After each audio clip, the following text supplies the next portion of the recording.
एक खास शख्सियत के साथ मुलाकात। देखिए जयदेव पटेल के साथ नंबर 1 इंडिया न्यूज पर रोजाना रात 9 बजे।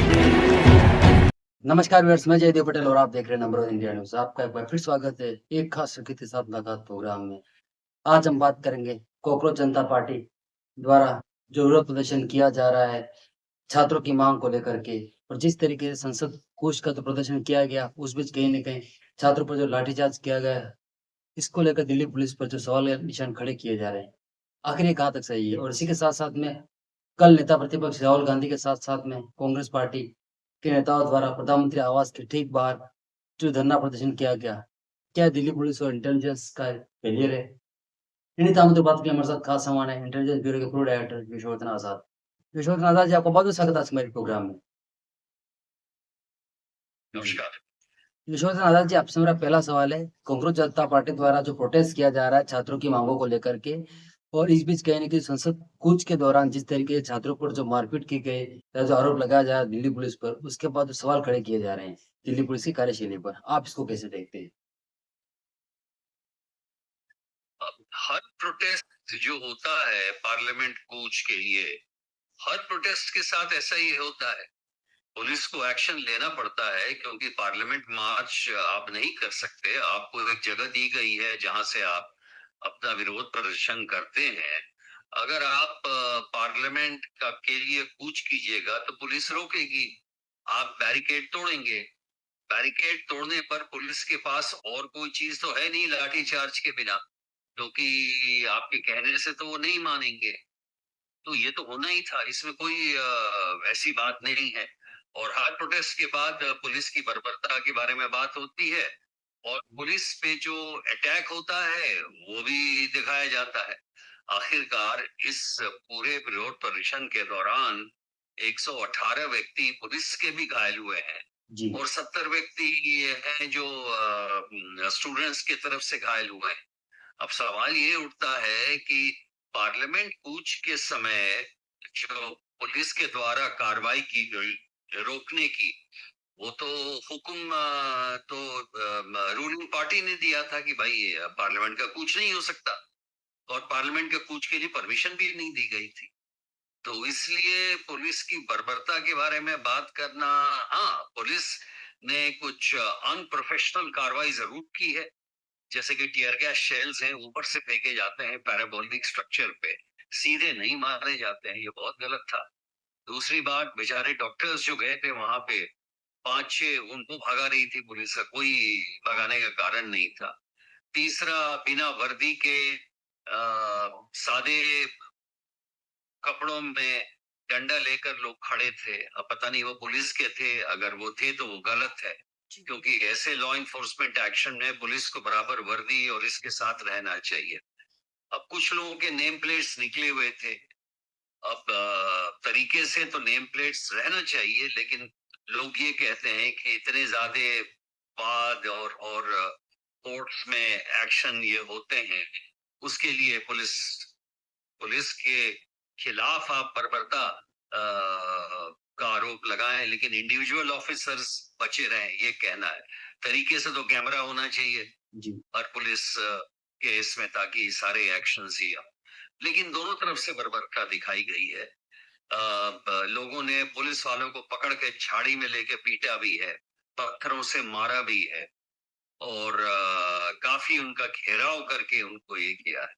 तो मैं समझता हूँ ये कार्रवाई दोनों तरफ से हुई है और होती रहेगी जब भी प्रोटेस्ट जो है बैरिकेड को क्रॉस करें। जी।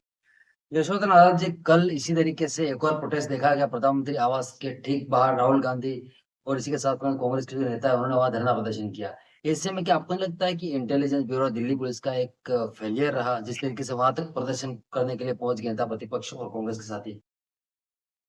इंटेलिजेंस फेलियर तो वो था जिसने कि सही समीक्षा नहीं की थी और सही आकलन नहीं कर सके कि कितनी भीड़ आएगी। उन्होंने सोचा 4-6 हजार की भीड़ आएगी, भीड़ जो है 50,000 से ज्यादा आ गई 20 जुलाई को, जिसके कारण ये बहुत बड़ा त्रासदी रहा एक तरह से कि इतने लोगों को चोटें आई।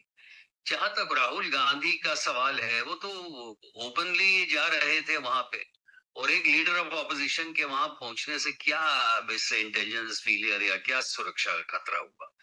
जब प्रधानमंत्री मनमोहन सिंह जी थे तो बीजेपी का रोज ही कोई ना कोई तरह का एजिटेशन चलता रहता था। तो ये जितने पॉलिटिकल एडिशन एजिटेशन है, जिसमें अगर लीडर ऑफ ऑपोजिशन पहुंच गए, कोई मंत्री पहुंच गए, इससे तो खतरा तो कुछ नहीं है। अगर आप बात कर लो, समस्या सुलझ जाएगी, इसमें कोई पुलिस एक्शन की जरूरत तो है नहीं। जी। यशोधन आजाद जी, कॉकरोच जनता पार्टी द्वारा एक डिमांड की गई थी, धर्मेंद्र प्रधान शिक्षा मंत्री के इस्तीफे की मांग की गई थी। लेकिन अब राहुल गांधी द्वारा उससे 2 कदम आगे बढ़ते हुए गृह मंत्री अमित शाह के इस्तीफे की पेशकश की गई है। क्या आपको लगता है कि इस्तीफों से चीजें सुलझ जाएगी, सामान्य हो जाएगी? धर्मेंद्र प्रधान के इस्तीफे से कुछ होगा नहीं, ये बात तो सही है, लेकिन क्या उनको इस्तीफा नहीं देना चाहिए? 24 नीट के एग्जाम में फेलियर हुआ, और उसके बाद एक कमेटी बनी। कमेटी ने इतनी सारी सिफारिशें की, उस कमेटी पे कोई एक्शन नहीं लिया गया। उसके बाद फिर कहा गया कि मामला जो है वो एजुकेशन सेक्रेटरी के पास है। मामला जो है वो आईएएस के जो 4 व्यक्ति संभाल रहे हैं, इन चारों को, उनको कुछ नहीं हुआ। उनमें से एक व्यक्ति किसी चीफ मिनिस्टर के विशेष सहायक बन गए हैं। उसके बाद भी एकेडमिशियंस बार बार कह रहे हैं कि ऐसी चीजों में हमें लाइए, लेकिन जो नौकरशाही है वो घुसा हुआ है इसमें।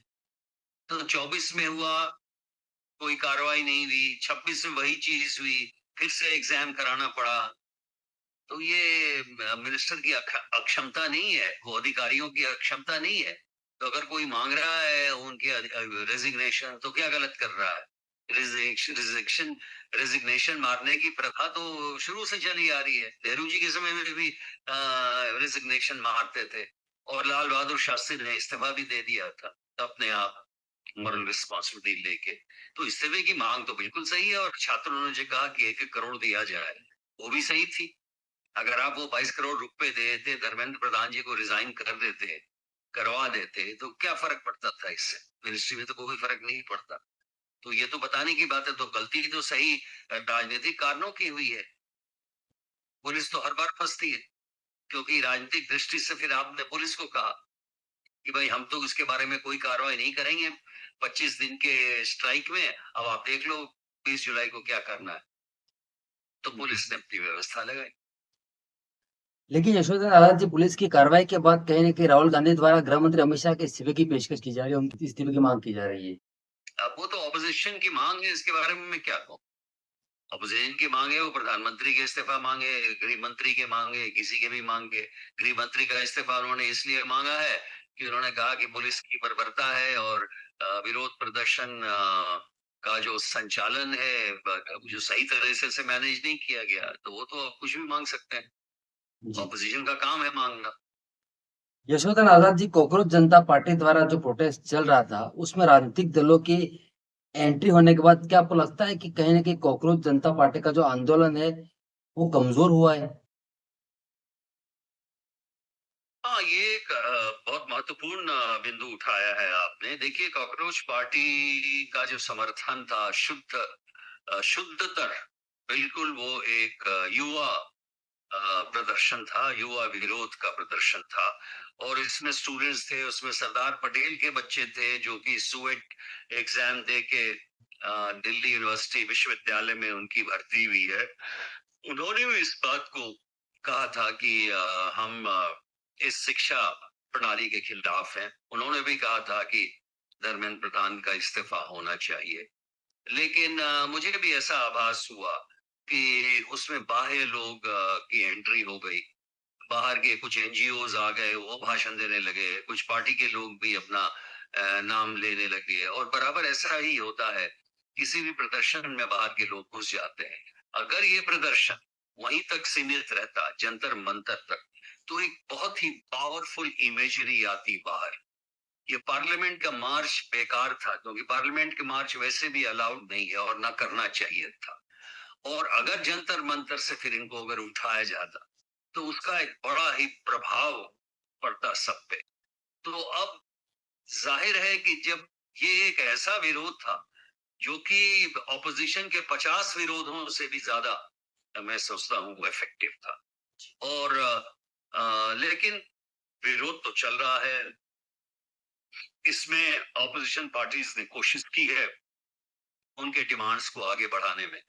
तो ये तो ऑपोजिशन पार्टीज का काम है भाई, वो सारी चीज जहाँ पे होगी गलतियां तो वहां पे आपको घेरेंगे। जी तो उसके बारे में तो मैं और कुछ नहीं कह सकता, ये लेकिन जरूर कह सकता हूँ कि विरोध जारी है, प्रदर्शन जारी है। मैं गोवा में हूँ, यहाँ भी आजाद मैदान में एक बड़ा जबरदस्त प्रदर्शन हुआ था। तो एक जो युवाओं का ये जो प्रदर्शन है, ये एक पूरे 14 साल की जो सरकार है इसमें एक अनूठा प्रदर्शन है और इसके बड़े दूरगामी प्रभाव होंगे, मुझे ऐसा लगता है, क्योंकि ये किसी पार्टी से संबंधित नहीं है, किसी लेफ्ट राइट सेंटर से नहीं है और एक ऐसे मुद्दे पे है जो भारत के लिए बहुत ही इम्पोर्टेंट विषय पे है, वो है एजुकेशन। यशोधन दादा जी, आपने हमारे लिए समय निकाला, उसके लिए आपका बहुत बहुत धन्यवाद। Thank you.